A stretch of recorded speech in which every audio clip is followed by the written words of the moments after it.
What's going on, YouTube? This is Boxingwave, and it feels good to be back with you guys. We have a good card this weekend. I already addressed it. I already did a breakdown for Tank Davis against Hector Garcia. I just finished watching the entire press conference. It was pretty long and pretty spread out with all the interviews and face-offs and stuff like that. Tomorrow will be the weigh-in, and then Saturday night we get the Tank Davis, Hector Garcia pay-per-view on Showtime, PBC. And I will be doing live commentary for the fight, all right, for the entire card. So be here Saturday night. I will be here talking boxing, doing what we normally do.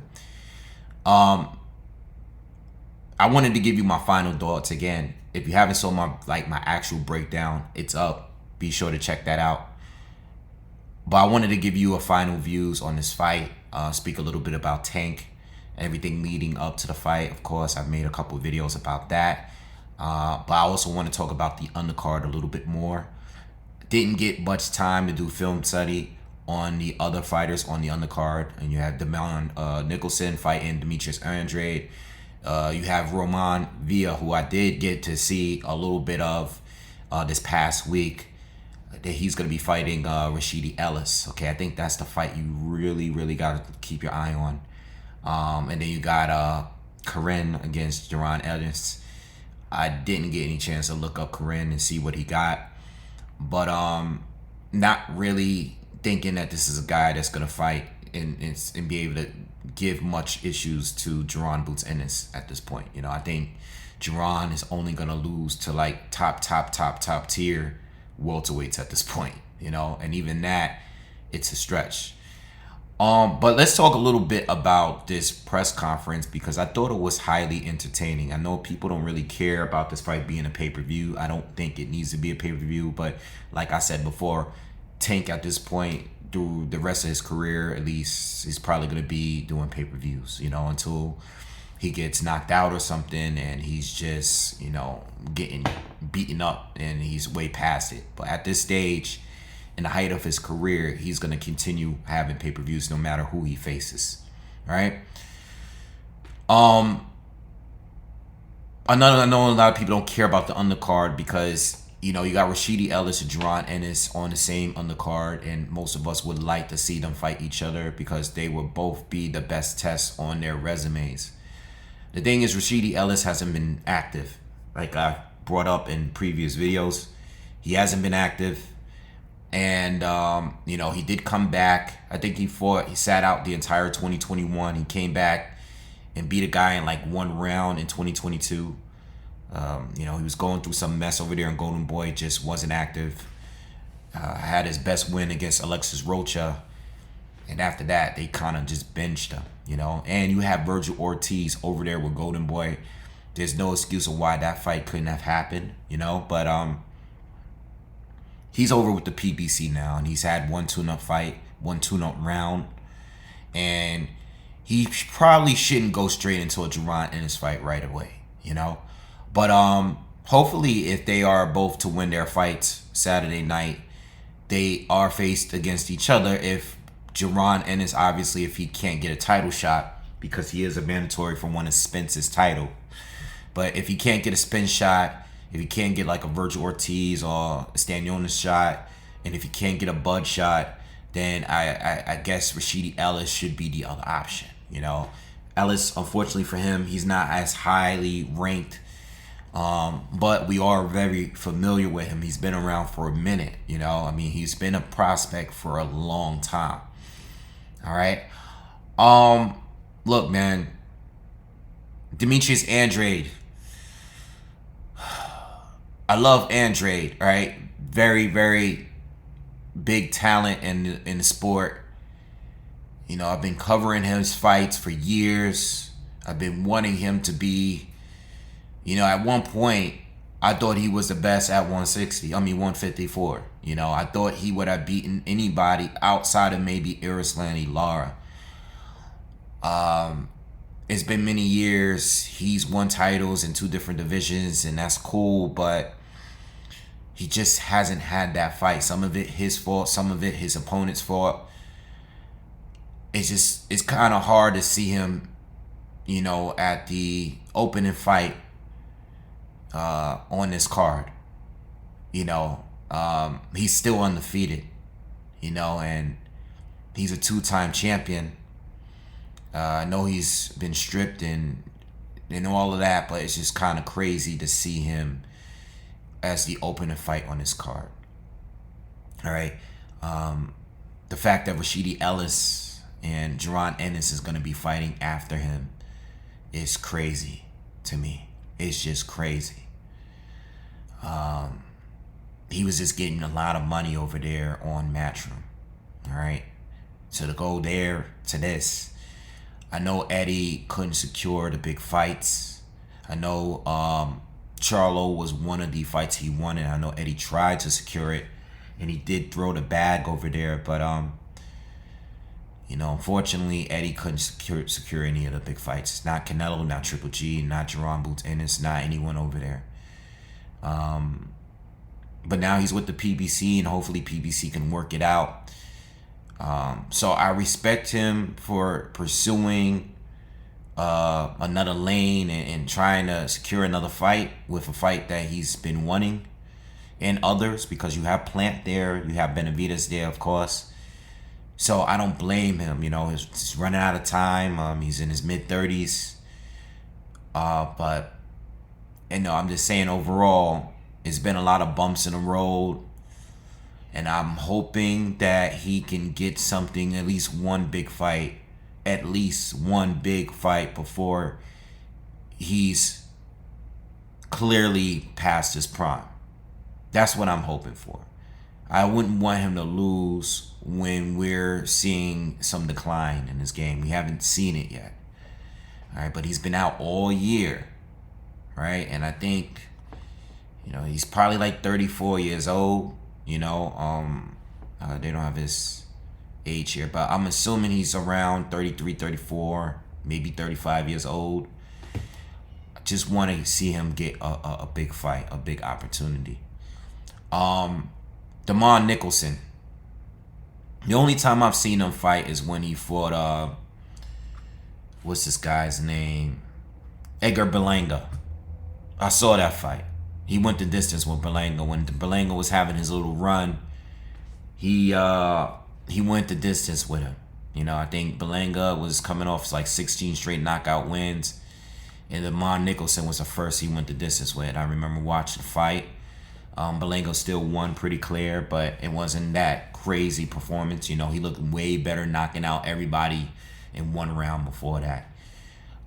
With that being said, I really enjoyed his speech at the press conference against Andrade. He was talking about how disrespected he felt that everybody was talking about Charlo and all these future fights with Andrade, and they were just overlooking him. I think that's part of the game. You know, people are not familiar with Nicholson, and people are really demanding the Andrade fight with Charlo. So I don't think there's any disrespect, but he took it as disrespect.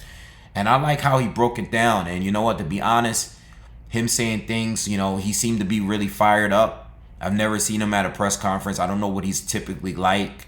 You know, I don't know if he's acting out of character, but he seemed to be really fired up at this presser. And he said something about him never being injured, or this is the first fight that, you know, first big fight, first tough fight he had where he wasn't injured going into the fight. I don't know how true that is. I don't know his history, but he talked that talk, and I like what he was saying, and it's got me a little curious about the fight. You know, and Andrade, if he is overlooking Damon Nicholson, maybe he doesn't lose the fight, but maybe he performs poorly.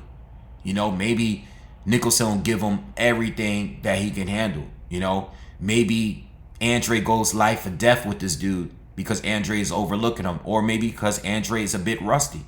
He didn't fight all year last year. All right, so I'm expecting Andrade to do his thing. You know, I'm not expecting a knockout. I'm expecting Andrade to win the fight. At the very least. You know, I don't know if it's going to be by knockout or points, but the fight got me a little curious now. I'm a little interested in the fight. But one fight I am interested in, very interested on this undercard, is the Rashidi Ellis fight. I seen Roman Villa. I talked about him the other day. Yes, he has one loss, but one decision loss. But I didn't realize how much taller he was to Rashidi Ellis. Not only that, but Villa was even taller than Jaron Ennis at that presser because they all stood side by side.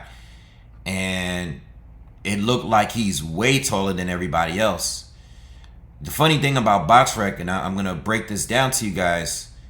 On BoxRec, Rashidi Ellis is listed as 5'9". On BoxRec, Roman Villa is listed as 5'7". Okay?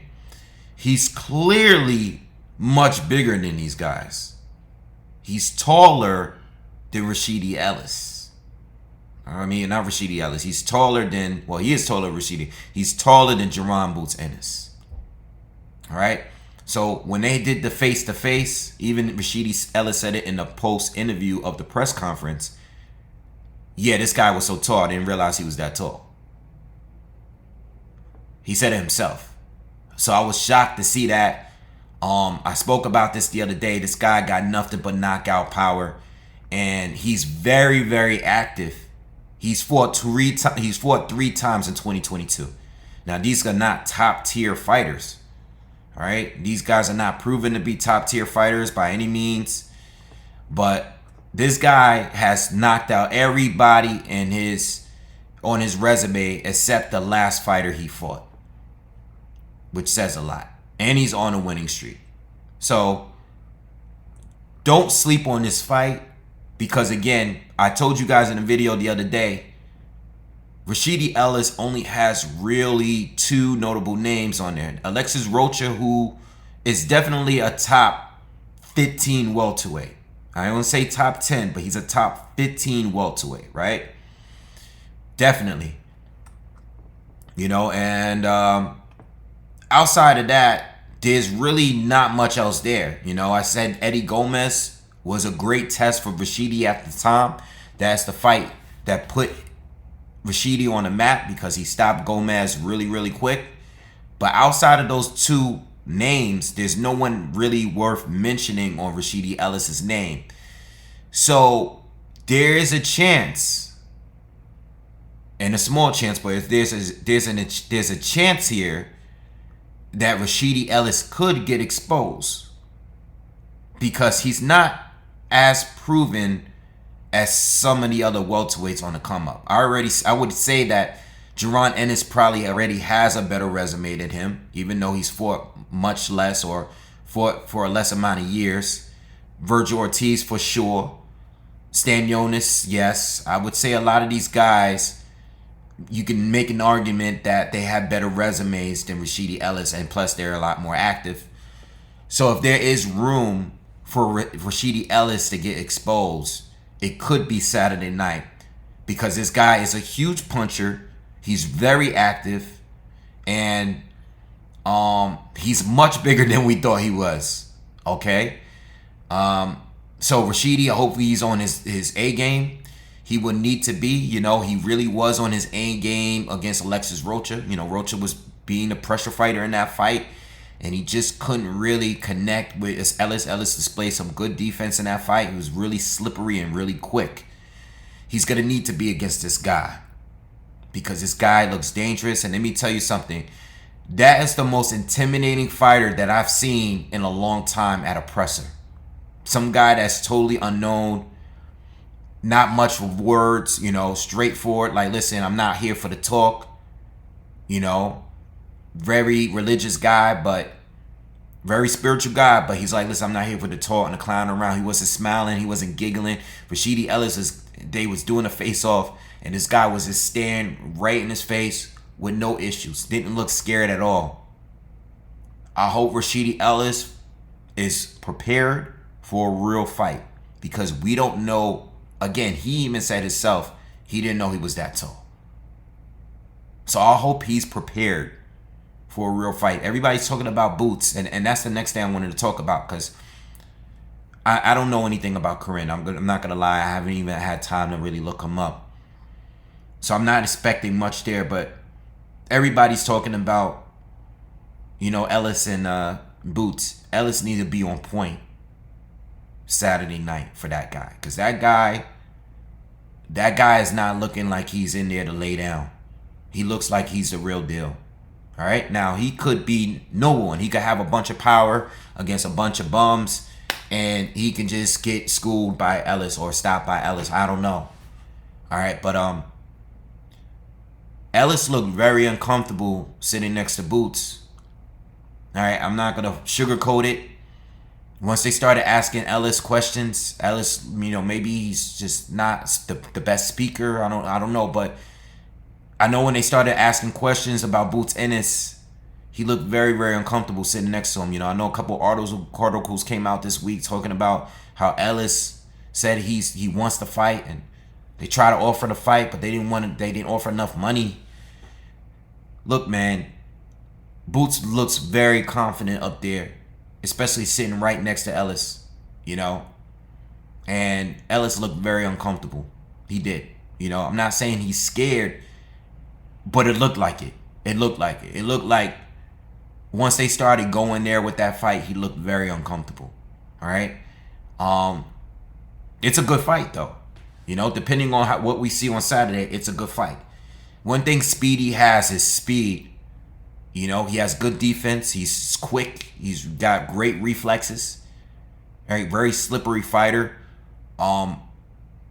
Judging on the eye test, I think he would be Boots' toughest fight to date if they were to fight. But he didn't look comfortable sitting up there with Boots, and all that. The way it just was, it felt awkward when he started talking about, the money and sending me the money. It looked like Boots. When Boots say he wants to fight the best, I just feel him more than everybody else. And I mean everybody else in the division. I feel like him and his father and his team seem to be very confident in what they offer. All right. I think they are serious when calling out Spence and even Bud and Thurman and Stanionis and whoever they called out over the years. They seem to be very, very confident about what they have to offer. Conor Ben. All these names have come up in several different interviews with Jaron Ennis, and the energy don't ever seem any different whenever he's asked about these other fighters. And being that Ennis was sitting right there next to him, he looked very comfortable there. All right.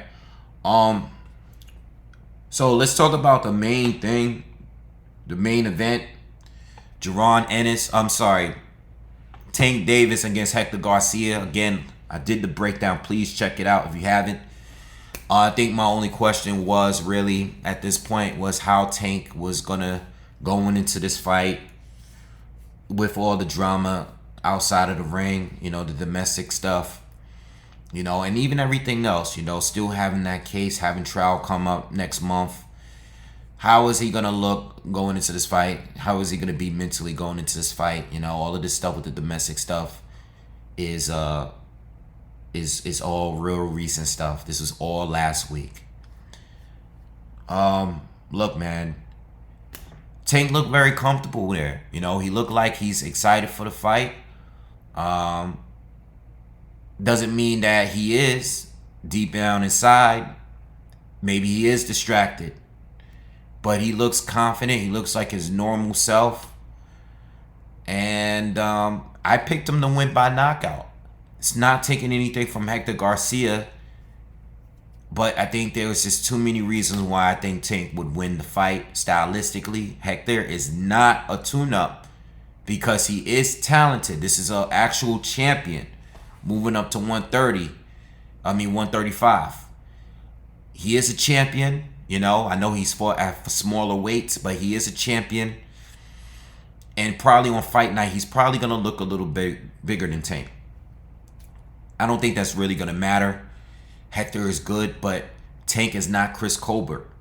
All right?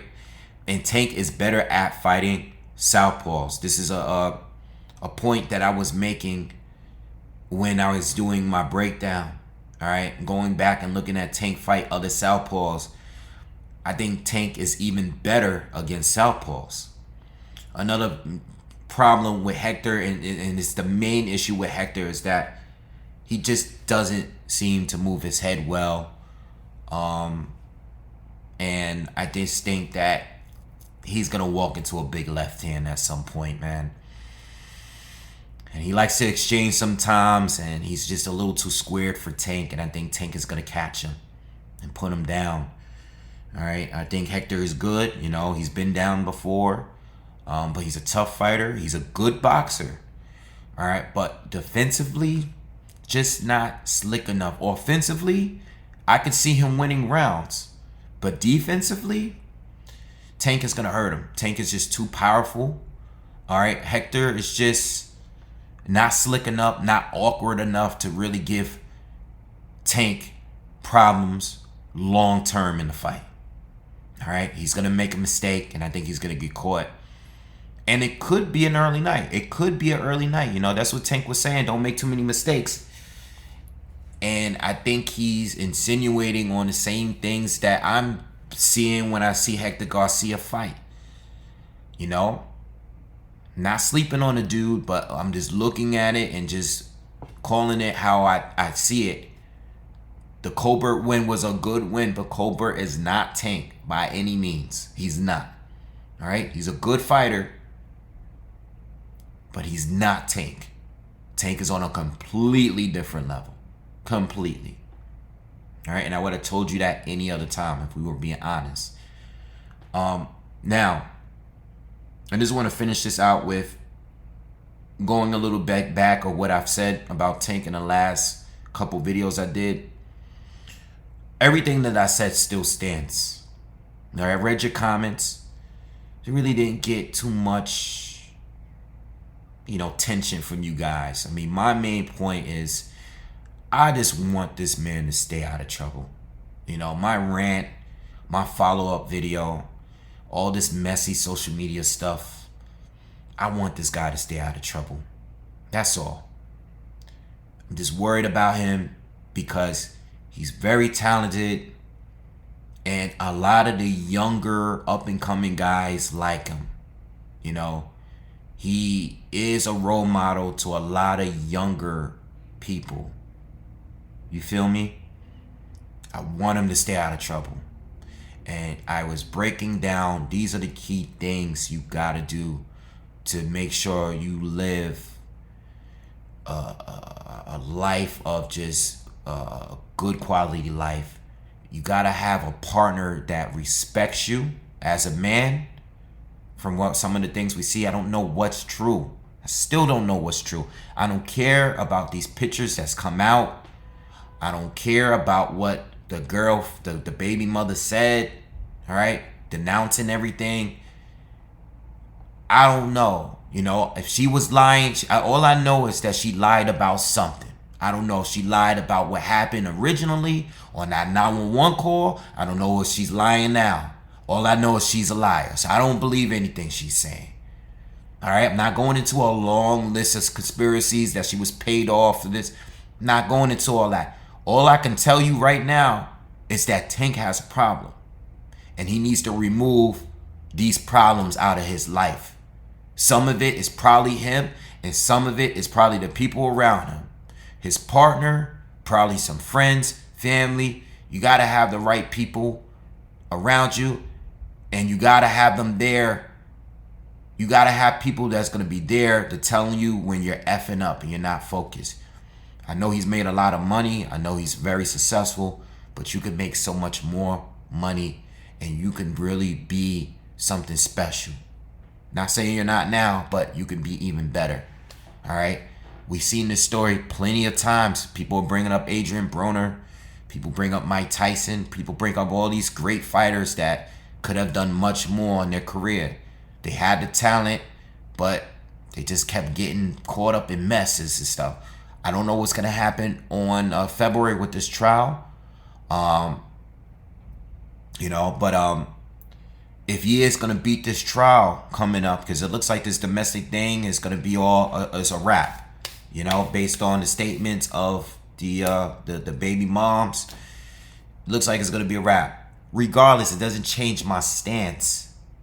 Okay, you gotta be with people that's gonna respect you. You gotta have children with people that's gonna respect you, that you respect too. So I don't know what's going on behind closed door. All I've seen is a video of him at a basketball game yoking some chick up. That was the other one. Let's not let this be a pattern. Whatever you going through, shoot, if you need therapy, whatever it is, get it together. That's still my stance. I'm not changing my stance because that was pretty much my argument from jump. Because I don't know what's happening in that household.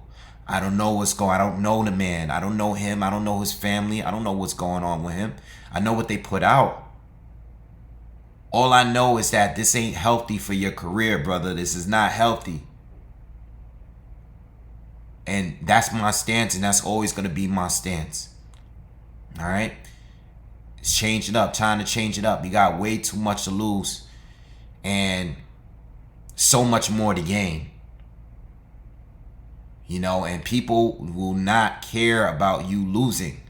They're waiting for you to crumble and collapse. You know, and sometimes it would be the person that's right next to you in the bed. Or it could be him. Again, could be him. And if it is him, and if he has a problem with putting his hands on women, then he needs to fix that too. Because I don't support that. All right?